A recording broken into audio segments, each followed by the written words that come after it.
What's up guys, Houndish here, and today we're jumping in with some Destiny 2 news. And of course it's Twid Day, so Bungie give us their weekly update and talk about a few things going on in the community, as well as the game. So we're going to jump in and round it all up in the video today. As always, if you enjoy this one, be sure to get subscribed and I'll keep you posted with more Destiny content. But now, let's get into it. First thing to mention right here, in case you missed the memo, but Bungie updated the Nightfall reward for the week to be Warden's Law. And so the new hand cannon is available this week alongside double rewards in Nightfalls and the launch of the first Grandmaster for the season. Plus they additionally confirmed that next week we'll get the Swarm, which was originally the featured weapon this week. But in week 6 of the season, that'll be followed by the Priastanex, which is the new bow.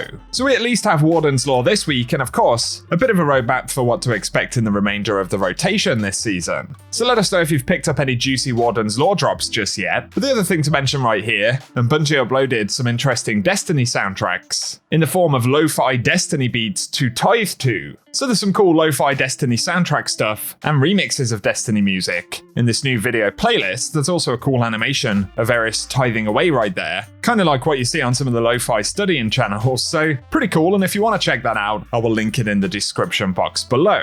Up next though, other quick thing to mention for today, and Bungie posted a new trailer previewing the Pale Heart destination in the final shape. They originally made it go live a little bit early and decided to make it private. Some of you guys will have noticed I actually uploaded it earlier on today as well, but unfortunately Bungie decided to copyright claim it, as the only people allowed to reuse Bungie's assets are Bungie. Hey, see what I did there? Only joking, I totally understand it, as the trailer wasn't technically released even though Bungie did accidentally release it. I'm not going to play the full trailer right here just in case they claim it once again, but I'll link it down below, and it's pretty cool because it shows off some of the new areas, as well as the incredibly diverse nature of the Pale Heart, which spans between these really kind of organic, earthly elements, which we'll recognize, and the much darker, sort of twisted side. And of course, Bungie described this as their first fully linear destination. So as we can see from some of the footage, we're going to discover some really interesting stuff inside of the Pale Heart. Plenty of creepy faces, statues, and as folks have pointed out, a mixture of assets that we've seen previously, combined into this pretty different looking space. So I'm personally looking forward to seeing that destination. Let us know your thoughts below, and the full trailer is in the description box as well. Up next though, we get onto the Twid, and initially there is an economy update, and Bungie are going to be deprecating legendary shards. Of course, this is a pretty major currency in the game, so it will require quite a few changes and some things to get our heads around. And Bungie describe legendary shards as a long and stable part of the economy in D2. They also talk about the fact that legendary shards can create a few loopholes that players have found to farm, and so they've made the decision that it's time to simplify the economy by removing the currency from the game. And to say, as much as we know it feels bad to have currencies that you've amassed over a long period of time wiped away, please know that we don't make the decision to remove them lightly, and we truly believe that their removal is in the best interest of both the game and its players. And as you see below, we're doing our best to ensure that the removal of legendary shards is not a point of pain, but rather the removal of a barrier. So the path to a world without legendary shards starts in Season 23. The first thing they'll do is remove all legendary shard costs from the Monument to Lost Lights. Glimmer, Exotic Cipher, and Spoils of Conquest costs will remain the same, with only the legendary shard cost changing. But secondly, they say, we've turned our eyes towards the ritual gear focusing, fully removing legendary shards from there as well, and starting in Season 23, non-adept focusing will cost ritual engrams and glimmer only, with focusing for adept weapons still requiring 7 wins on a trial passage or nightfall ciphers. And so here we can see new costs for things. New ritual weapons will require 1 engram and no glimmer. Standard ritual pool weapons will require 3 engrams and 5,000 glimmer, and then for standard ritual pool armor, it'll be 3 engrams and 5,000 glimmer. With legacy weapons costing 5 engrams and 15,000 glimmer, the same costs will be applied to legacy armor, and then Iron Banner weapons will cost 5 engrams and 25,000 glimmer. Nightfall weapons will be the same cost, with Adept Nightfall weapons costing 1 engram but 50,000 glimmer on top, as well as 10 Nightfall ciphers. But finally we can see Trials weapons require 5 engrams and 25,000 glimmer, and Adept Trials weapons will be 1 engram, 50,000 glimmer, and a 7-win Trials passage. But beyond that, with the release of the final shape, legendary shards will no longer be in Destiny 2, and they'll be removing all of the remaining legendary shard sources and costs from the game, which includes collections, trials passages, rituals, vendor purchases, and many more items. And they say, to be totally clear, we will not be offering a currency exchange exchange for stockpiled legendary shards, and the goal in removing shards is to make Destiny 2 a more approachable and fair experience for all players, which is why they're not raising glimmer prices for items or adding replacement costs to things that previously needed shards. So it's a pretty significant change, and it's one that Bungie will actually have to make over a couple of different seasons. On screen right here, there are also dismantle rewards, and of course, dismantling legendary or exotic gear has long been the primary method of acquiring legendary shards, but with their removal, they want to ensure that dismantling gear still feels like it gives players something back.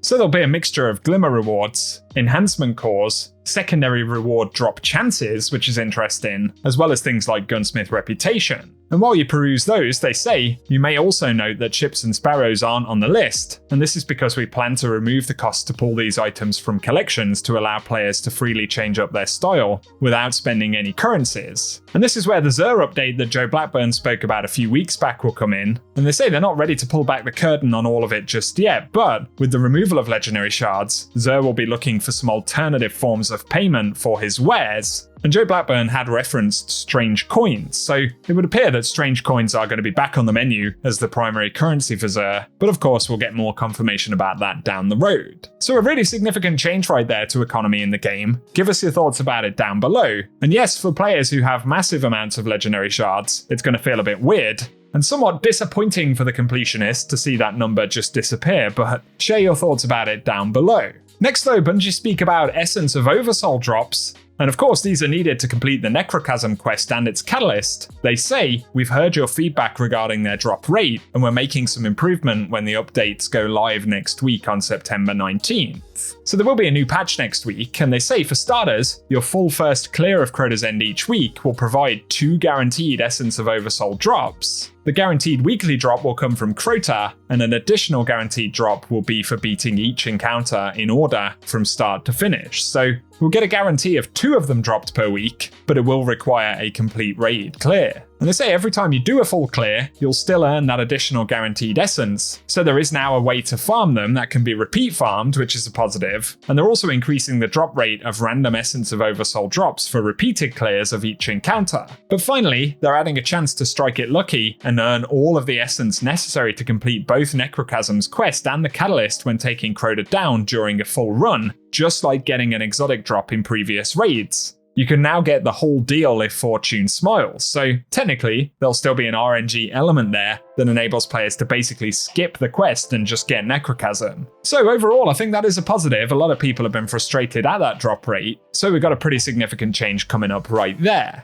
They also say on the subject of Crota's End that the first weekly challenge will be available along with the master difficulty starting on September 19th, so that's next Tuesday, and the weekly challenge will rotate every week and ask you to complete a hidden objective each time to earn a second reward when you finish a given encounter. That will include chances at Essence of Oversoul and Deep Sight weapons as well, and they say for master difficulty, it not only offers a higher challenge for players, but also a different kind of reward, and each week, the armor drops that you get will have particular stat focuses. But if you also complete the weekly challenge on Master, you'll get an Adept weapon with 2 perks in each column. And as they implemented with the Root of Nightmares Adept weapons, the ones from Crota's End also allow you to enhance their perks. But the Adept weapon you get is random, however drops do work on a knockout system, so you'll get a new one with every challenge you complete every week until you've unlocked them all. And so Master version of Crota's End as well as challenges all going live next week on the 19th. Let us know if you plan to dive into that.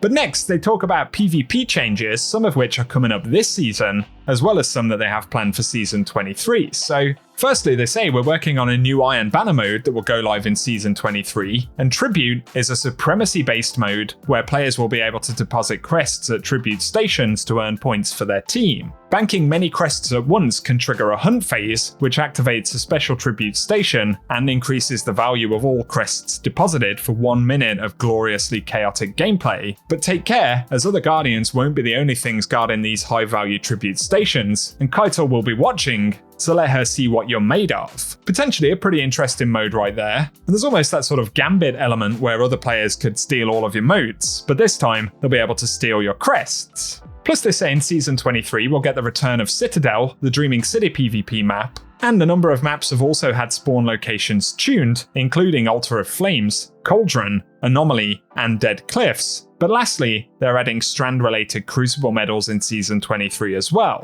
But that takes us on to Sandbox, and some of these changes are going to be coming later on in Season 22. So initially, for Antaeus wards, these will now require full class ability energy to reflect incoming damage, and reflecting damage will deplete your class ability energy, with the goal being to reduce the uptime of the exotic's effect, and also make it more difficult to stack with Juggernaut's shield. So that's a pretty interesting one there, let us know what you think. Also, Younger Hamkara's Spine will get a change, and they're reducing its impact on grenade uptime by making it grant energy on final blows instead of grenade damage. So a couple of updates for Season 22 there, and then for Season 23, for SMGs, they say they'll globally increase the recoil of SMGs to make them a costly trade-off to spec into range over stability. They'll also be implementing a sniper rifle body shot nerf for the Crucible. Details will come soon, but snipers are getting a damage buff in PvE, which will offset that. So it's going to be harder to body shot kill people with snipers. Also for fusion rifles, they'll decrease the kickstart damage bonus, and damage will also fall off harder at longer ranges. Plus, they additionally plan to increase the airborne accuracy of snipers and slug shotguns to be the equivalent to pre-AE Icarus at their best values.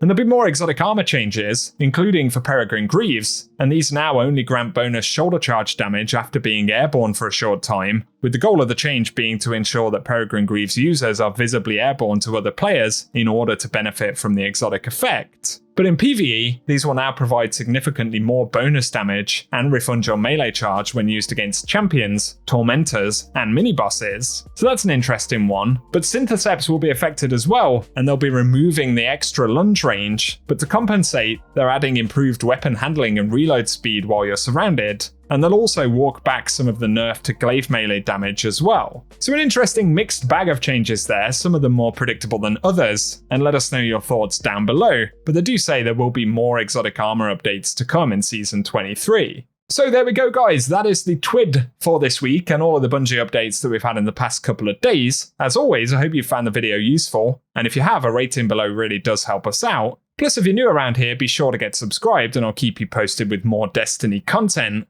But otherwise, I appreciate you tuning in today, and I will catch you guys very soon.